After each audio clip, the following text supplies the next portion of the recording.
actions make the man, Jamie. So, what kind of man are you?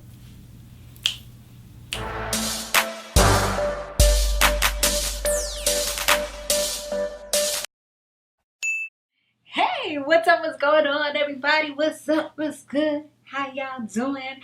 Welcome back to another recap review of Power. Y'all know Power is my thing, right?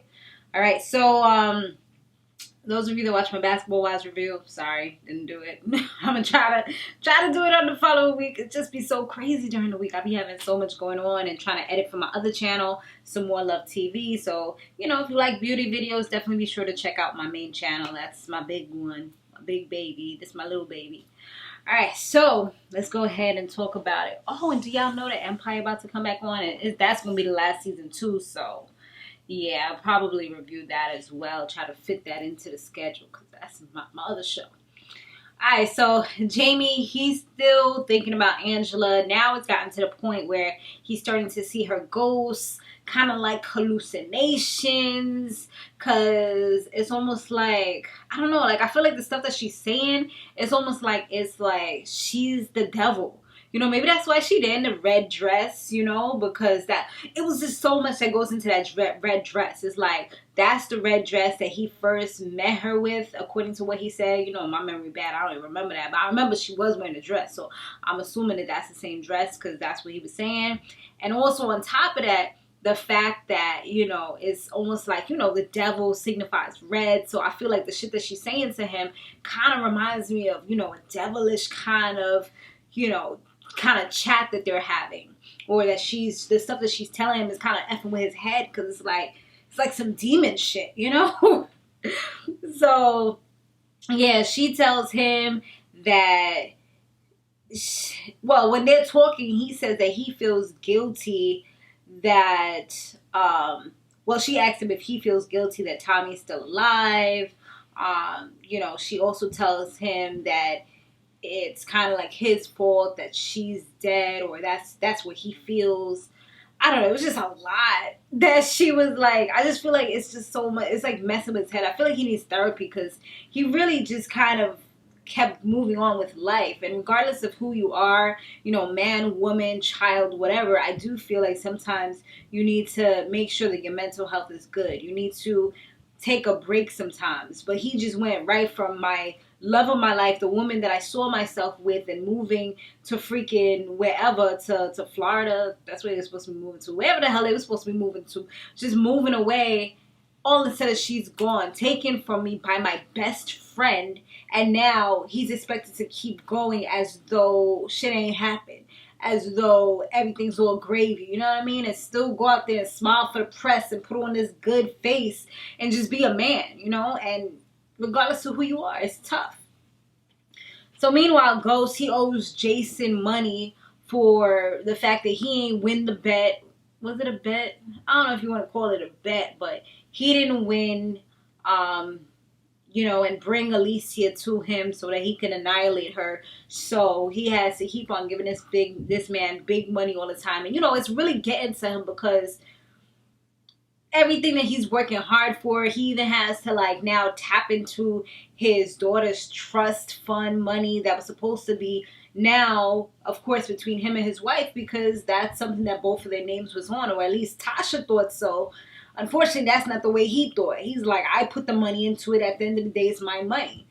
Tasha got a call from the bank because they wanted to verify that she was still using her St. Patrick name because, you know, whatever. I think he had her sign under, was it under her maiden name? He just wanted to verify the signature or whatever. Because I think she started using her maiden name recently or something along those lines. So that's how she found out that this dude tapped into the funds. So she did go to talk to Romona about it, who's, you know, part of Tate's council. But Romona was just like, you know what, I feel like you need to move on. And we gave you the money to open up this business. So when it was me, I was kind of left high and dry with nothing. And I built myself from the ground up. So You need to put on your big girl panties and do what the hell you gotta do. That's what I was getting from her. And I feel like the only reason why she's giving her that kind of advice really and truly is because she's feeling the boy. You know, she's feeling him. And when you feeling somebody, a lot of times, depending on who you are, regardless of if they're right or wrong, you're going to kind of take their side a lot of times. So I feel like that's the kind of wave she's on right now. So Tommy's mother, she's staying over, and you know, Keisha has to has to be the person to be there with the mother, kind of get acquainted, get to know her a little bit, and vice versa. Now Kate is knowing a little more about Keisha and sees how she moves. Oddly enough, there was a situation that happened later on where Keisha's son, Cash, got punched in the face by kids in the neighborhood because, you know, she's staying with Tommy right now. So she wasn't having that. She was ready to go out there and bust up them kids. And I don't blame her. Being a mother, I'm them little kids up. You want my son and you older? I don't even think they was kids from what it sounded like. So his mother was trying to stop her, like, oh, this might mess up Tommy's business, this and that. And she's like, if this was your son, what would you do? She's like, you're right. But for that reason, even though she kind of sided with her, it's one of those things where she's still kind of skeptical about her because she feel like at the end of the day, she's going to always choose her son. And I feel like that's the way it's supposed to be. Like, fuck out of here. That the baby came out of your body. A man could come and go at the end of the day. Like, yeah, I'm a ride for you, but I'm a ride for the person that came out of me first. Unless he do some effed up stuff to me, then it's like, I'm sorry, you're on your own, baby. Yeah. So now Dre, he goes to visit Ghost with Proctor alongside him because, you know, he's trying to, all right, we're gonna get to this. So Dre, he goes to visit him and he's just telling them that he's going to do anything to get his daughter back because Sax has his daughter and he really wants to help them to build a narrative. They talk about the fact that there's a witness out there, and obviously it wasn't Angela. He knows who the witness is and all this. And just when I saw this, I just felt like, nah. And this is the same thing Ghost was feeling like. Ghost wasn't really with it, but Proctor was like, yo, we could switch things up. Like, this is a good look. Like, what does he have to lose? And he's like, you know what, like, this dude is a liar. Like, Ghost wasn't really with it, but he was like, you know what, I'm gonna let you prove yourself. I'm gonna let you wear wire, this and that, blah, blah, blah. We got this going down. But that's the same thing I was thinking. I'm like, yo, at the end of the day, you can't trust this dude because this dude is a snake. He'll play both sides of the fields just so he can get what he wants. Look how he killed off the man in the last episode for no apparent reason. Like, homie was trying to help you. And look, it just ended you bad. Like, you killed this dude for nothing. Because at the end of the day, he was trying to help you. And you still ended up right back where you started. So at the end of the day, somebody lost a father. Somebody lost a husband if he was still married. All for what? For nothing. You know what I mean? So he's a scumbucket in my book. Like, he's sexy as AF, but he's a scumbucket. Now, Tyreek, the drug dealer. That's what we're going to call, or the drug dealer in training.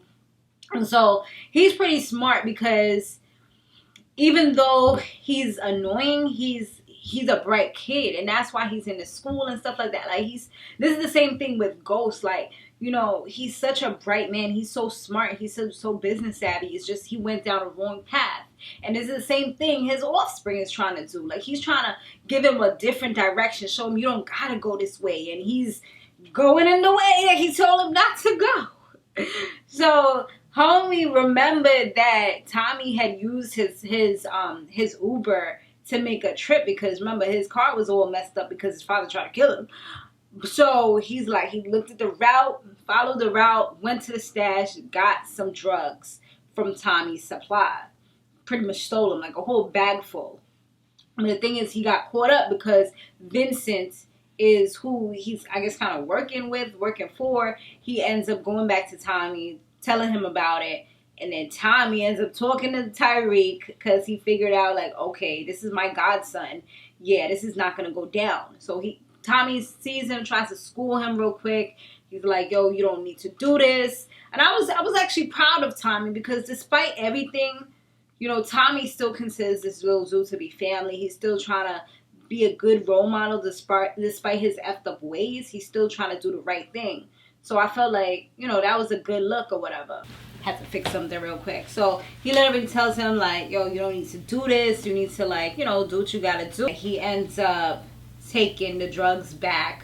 So that kind of set Tyreek back because he took the drugs. And, you know, now he got to start from square one. Got to start all over again. Ghost, he's still at war with Tommy. He's still trying to take the dude out. He goes, you know, there was some gas thing. Tommy, that freaking, what's his name, orchestrated, that Jaime Ghost orchestrated through Tate, and, you know, shut down the whole block, couldn't get out. They go in their little ambulance. He spots them, has a freaking gun war, like a literally like no sense, just trying to shoot off the people. And you look even worse because it's like you're shooting at an ambulance. Like, what the fuck are you doing? You know what I mean? So he's there shooting. Then they end up still getting away on top of that. And you in broad daylight with mad construction and all kind of stuff around. Like, what are you doing? So cops take him in. Good thing about it, because I'm like, yo, this dude's a dummy. Like, look at you about to go to jail. Like, this ain't a good look. You was in jail before. Like, everybody's after you. What are you doing?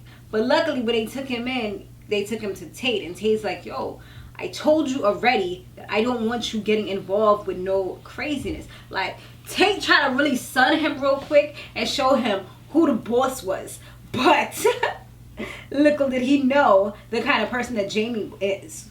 You know, Jaime, or should I say Ghost, sunned him like, first of all, get the fuck out of my seat. And let me tell you that the reason why I did this is because I didn't tell you anything, is because I'm trying to save you. You know, I'm trying to make sure that your campaign goes straight. And the less that you know is the better.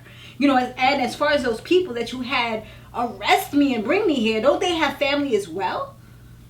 You know, so he's trying to show him, like, the less I tell you about things, like, you want to know everything that I'm doing. I'm asking for your help for certain things, yes, but the less that I tell you, the better for you. So that's just kind of the message that he was trying to tell him real quick, you know. But I was like, oh, snap. He definitely, like, goes and let him know who the boss was. That was, like, earlier when Jason and his people tried to sun him too, and he just was like, like, yes, Ghost, let them know you ain't scared of them Serbians. You ain't scared of them. What you gonna do? Even though he know inside, he was like, you know, like when you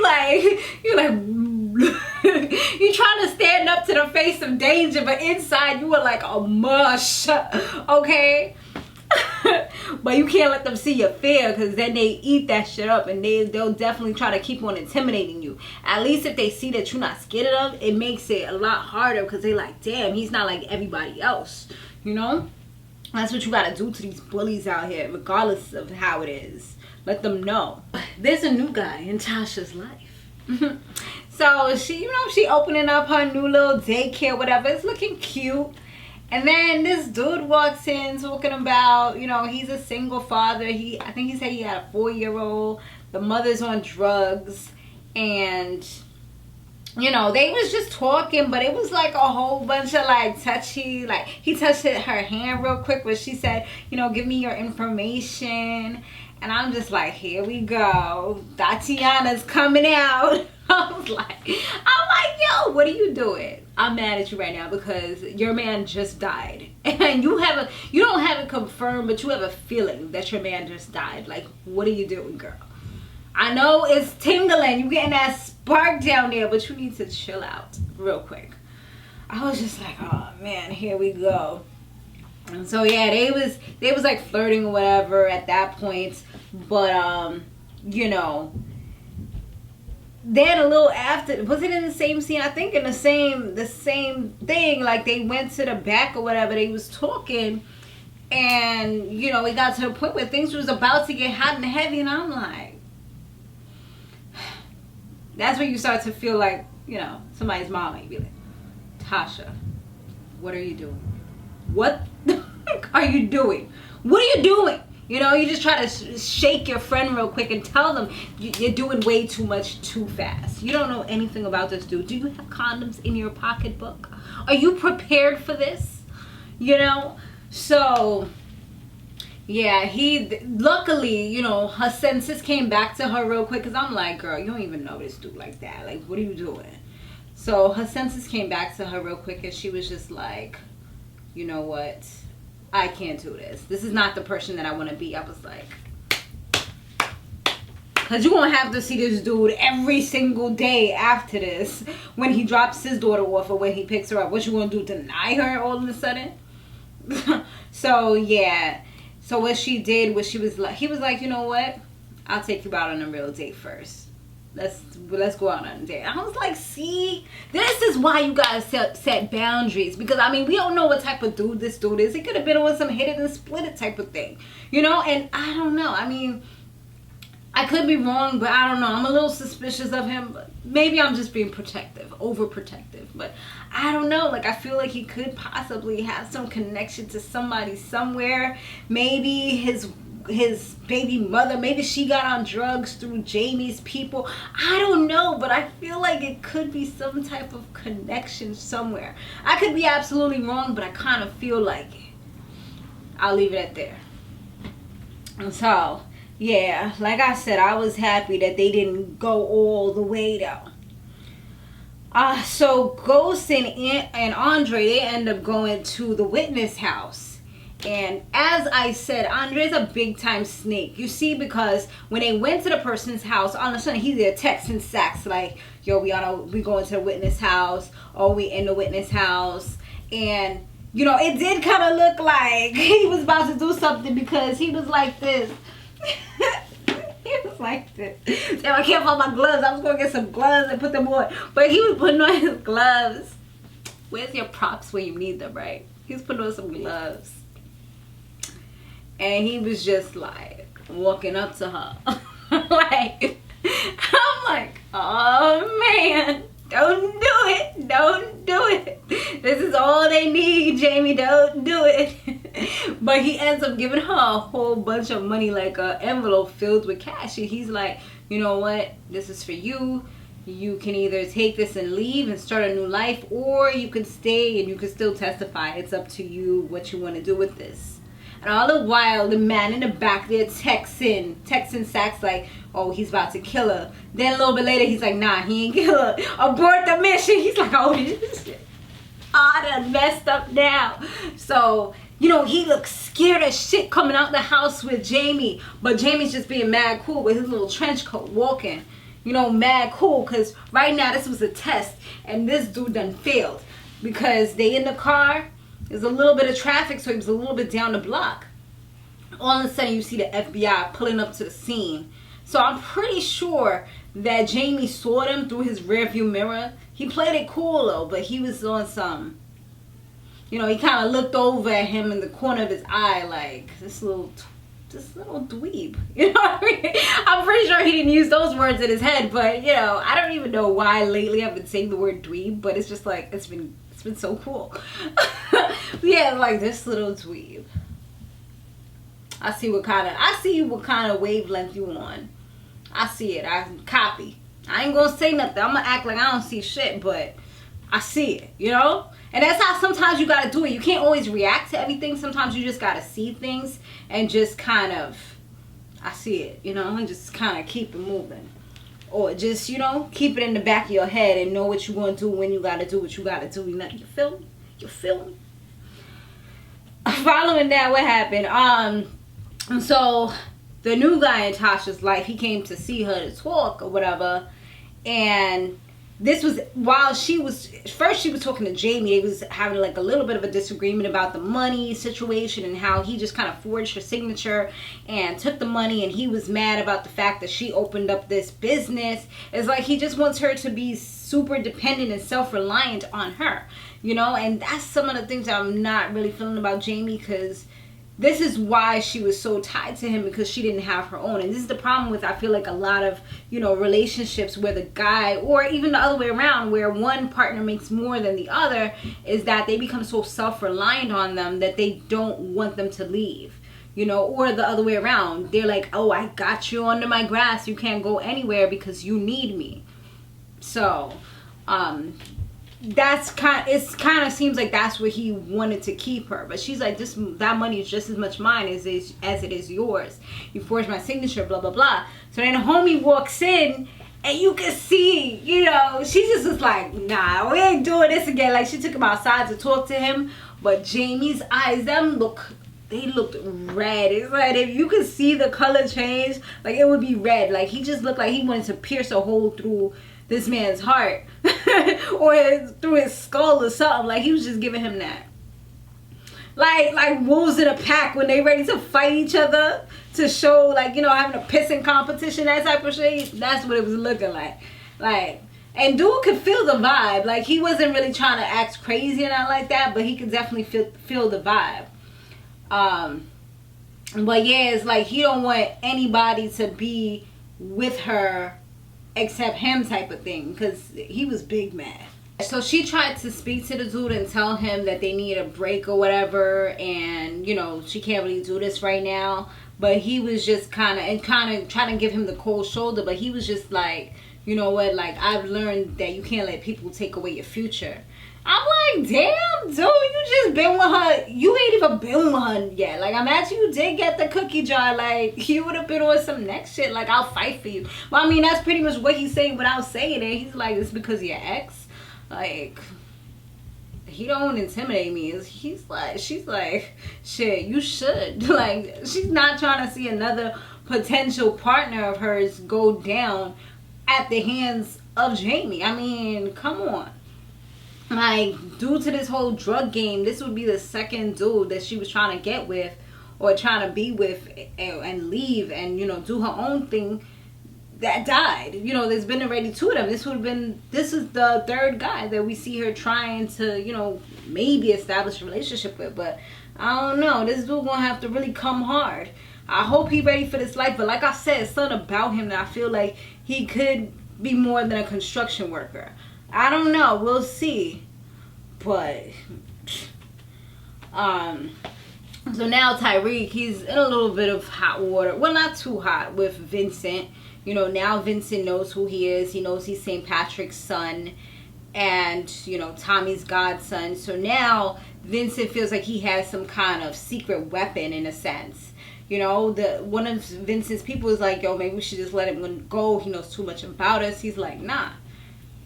This is perfect because this is keeping me able to kind of hold a noose for both Tommy and for what's his name, for St. Patrick. So he knows exactly what he's doing right now. This is like, you know, because they'll do anything to save this kid. So he already knows, like, nah, we gonna let him push this weight, work for us, get this money, then we'll kill him when we're ready. That's it. Simple. So yeah. So he sees that. Well, now we see that Tyreek and the new girl that he's with, I forgot her name. I don't even know if I knew her name. I feel like I might have heard it in the last episode. But anyway, the new girl that's there, they really getting a connection. Like, they was making out and everything. So I'm like, yeah, this is going. I don't think he had sex yet, did he? Because the girl he was supposed to was, what's his name? That cop dude's cousin or whatever. And I don't think that ever went down. So I think this would probably be his first, if anything. So, you know, that'll be definitely a special connection if that's to go, you know, any further. So I guess we'll see what happens with that. But yeah, you know, like, she's really giving him the attention that he needs, the love that he needs, that he's not getting from home. He's not getting from anybody. You know, he doesn't have the person that was closest to him anymore, which is his sister. So it's just like, this is the only person he has right now, and I feel like he's going to protect her, love her. Like, you know, I feel like it's going to get real serious real soon. Tommy's mother, like I said, she thinks that Keisha's not, you know, the one for him just because she's not ready for this life. She got a kid. That kid's going to always be her priority, as it should, as I said earlier. But he asked her about it, and she's just like, do you believe that? He's like, nah, you know, like, when you said that you want to be down for me through anything, I need that to be real. Because he's like, you and cash is all I have. He's like, I thought I needed ghosts back in the days, but now I realize this is what I really needed.